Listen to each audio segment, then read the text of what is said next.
Hello, everyone. I just want to jump in here really quickly and give you a little information on where we're going to go.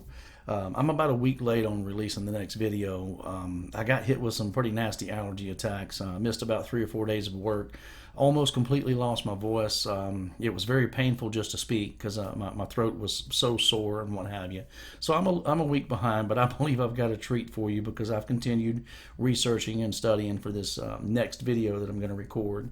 I just want to jump in really quick and just build some foundation for the video that I'm about to record as soon as I finish this one. And this next video that I'm about to record, I'm planning to have this released to you in about 2 to 3 days at the most. I've already got it scripted and everything. I've just got to get it on film. But I wanted to lay some foundation for that, just to prepare you for it. So let's just take a moment. I've found some articles and some, a few watchtowers. I want to read some things to you. The first one comes from the Watchtower, February 1st of 1993. Pay close attention. I want to read this to you. It says, with the coming of the Messiah, Jesus Christ, God used him and his immediate apostles and disciples to serve as his spokesman. Later, the anointed, faithful followers of Jesus Christ were to serve as a faithful and discreet slave in communicating to Jehovah's people how to apply Bible principles in their lives. Godly subjection meant recognizing the instrument Jehovah God was using. Pay close attention to this right here. The facts show that today the faithful and discreet slave is associated with Jehovah's Witnesses and represented by the governing body of these witnesses. This is from the Watchtower, February 1st, 1993. So in order to be subjected to God, godly subjection, you have to be willing to submit and surrender under this faithful and discreet slave known as the governing body of the Jehovah's Witnesses. The facts show, look at the article here, the facts show that today the faithful and discreet slave is associated with Jehovah's Witnesses and represented by the governing body of these witnesses. Now, I'm going to jump out on a limb here, okay? You Jehovah's Witnesses, I know that y'all watch this video. Y'all watch these videos, I know it for a fact. There are millions of you, and then there's one of me. Millions of you, and then there's one of me.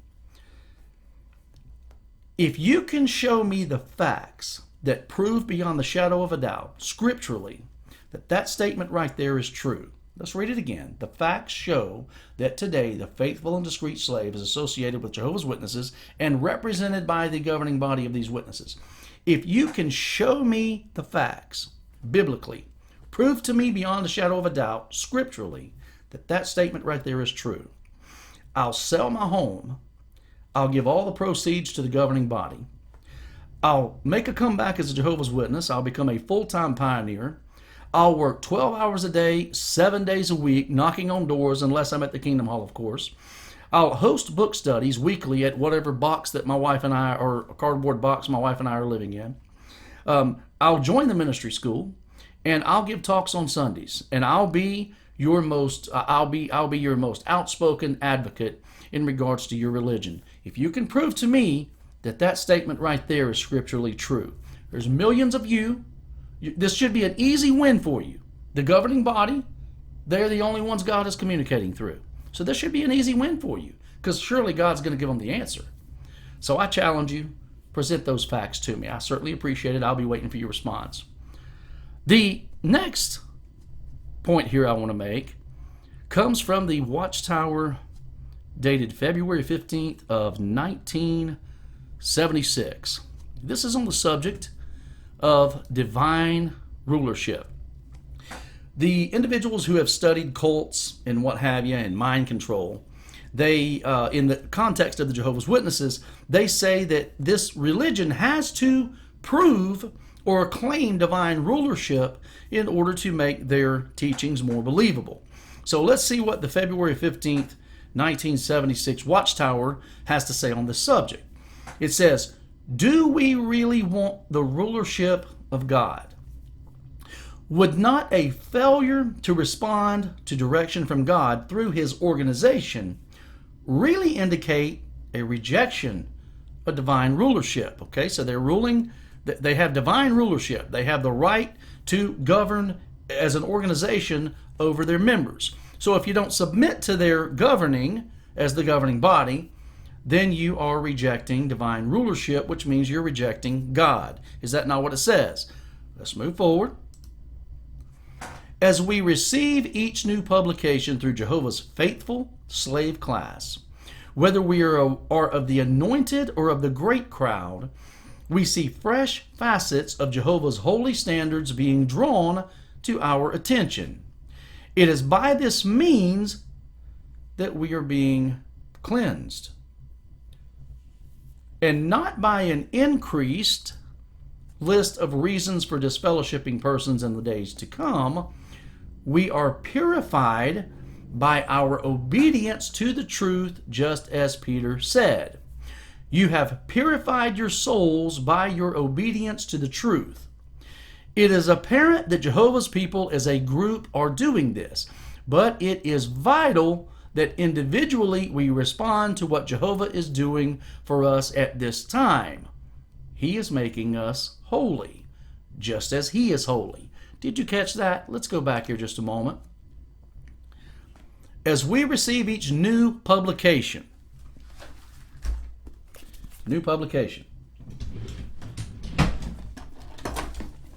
Watchtower Volumes, Paradise Book. As we receive each new publication through Jehovah's faithful class,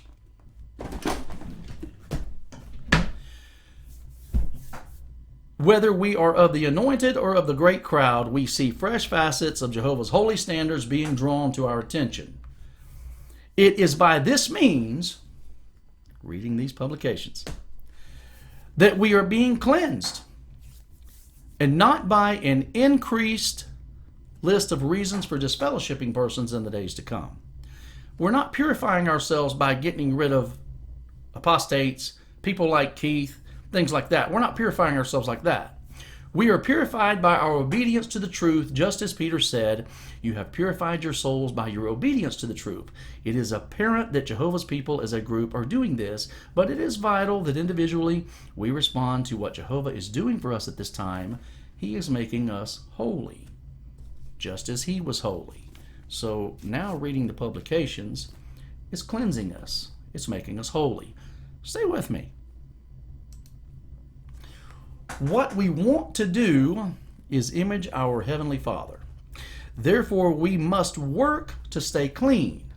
Stay clean by reading the publications, especially as this world becomes progressively more and more dirty and unclean. This is no time to be making excuses because of our weaknesses and imperfections. We must strive to improve. So in order to improve, we must continue reading the publications that the organization is producing for us. In reading this, we become cleansed, we become pure, and we become holy. Did they not just say it? The blood of Jesus Christ is not good enough to do that for us, apparently, according to this religion. They believe this because they read this. They don't actually read the Bible. They read only what they're told they can read. Moving forward, on the subject of, it said, this is another Watchtower article. Listen to this. Yes, Jehovah teaches us to benefit ourselves. He tells us to keep separate from apostates and their teaching. In this, for our own protection, it means our life.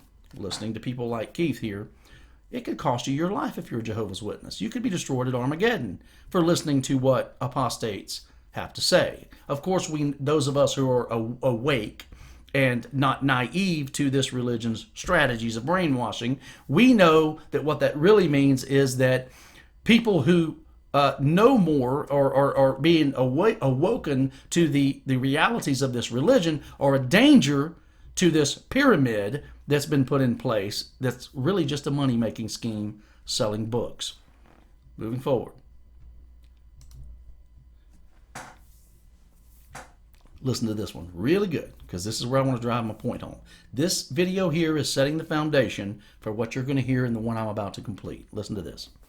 The Apostle Paul warned fellow Christian elders, "From among you yourselves men will rise and speak twisted things to draw away the disciples after themselves. If we keep listening to subtle arguments and specious reasoning, twisted things can sound as though they were straight." The longer Eve looked at the forbidden fruit and listened to the twisted reasoning of the devil, the more she was convinced that he was right. So the organization here through the Watchtower is warning us, warning their members. If we keep listening to subtle arguments and specious reasoning, I hope that's how you pronounce that word, twisted things can sound as though they were straight. If you put aside the Bible, continue reading these publications, you won't get twisted things. You'll just get biblical truth, because they're, for God's sakes, they're just telling you the truth about the Bible. They're just teaching you the Bible.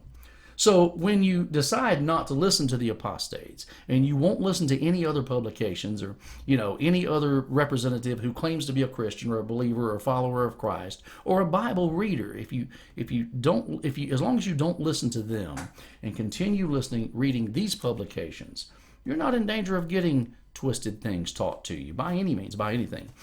But if you continue reading their publications, what happens is there are certain things that become a reality to you. Like, for instance, you'll actually believe that the governing body is the faithful and discreet slave and the sole communication in which God is using to communicate with his people on the earth today, because that's all you hear in these publications. You don't hear that in the Bible. You'll also believe that Jesus died on an upright stake and not a cross, although archaeology and historical records prove otherwise beyond the shadow of a doubt, without question. That is, if you continue reading these publications. It's not twisted things, right?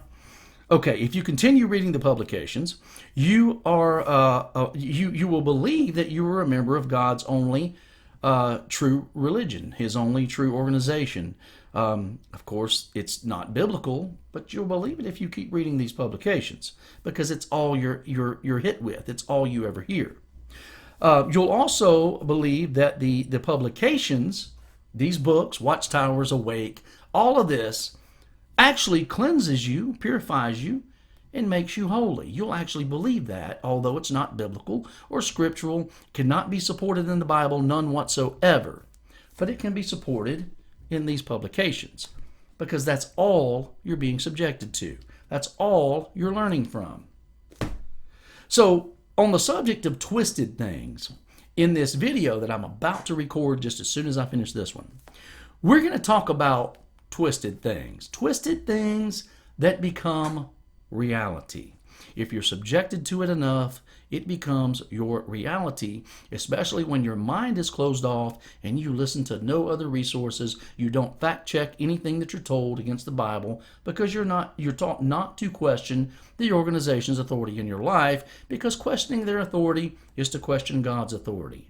You learn twisted things like that. In the next video, we're going to discuss some of these twisted things. We are even going to hear from Judge Joseph Rutherford. We are going to hear his voice. He is going to speak to us in this next video as well. And he's going to talk about some twisted things, some subtle arguments or what have you. He's just not going to discuss those twisted things in the same context that I'm going to be discussing them. So stay with me. I think it's going to be very interesting. I think you're going to enjoy it. Like I said, I'm going to record it just as soon as I finish this one. My plan is to have this released within the next 2 to 3 days. So stay with me. I think you're going to enjoy it. Thank you all for watching this video. I appreciate your patience. Thank you very much.